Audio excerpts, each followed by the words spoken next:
Tatlong ugali na magpapayaman sa'yo. Una is value your time. Alam mo, noong 2012 mula nang nalaman ko na importante talagang i-value natin yung oras natin, talagang iiwasan na natin yung mga distraction or nakakaubos ng oras natin, kagaya ng social media or panonood natin ng Netflix, Korean novela or games. Kasi alam mo, itong mga oras na meron tayo, yung extra time natin or spare time, dito tayo makakapag-create ng fortune. And ito yung pwedeng gamitin mo para matuto ka, mag-enroll ka sa mga course or i-improve mo yung skill mo. Kasi pag marami kang kayang gawin, mataas talaga yung opportunity mo at lalaki ang income mo. And then, pangalawa, maging disiplinado ka sa paghawak ng iyong pera.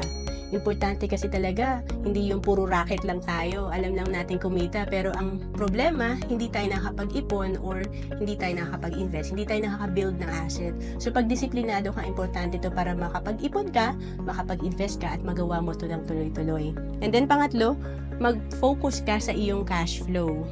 Okay naman na may trabaho tayo, pero importante rin i-consider natin na magkaroon tayo ng part-time business or career and simulan natin i-build ang negosyo natin. Kasi yung pagkakaroon natin ng business, dito talaga tataas ang ating cash flow at makabuild tayo ng asset ng mas mabilis. To know more about savings and investment, message mo lang ako sa FB, Roan Celis Capistrano.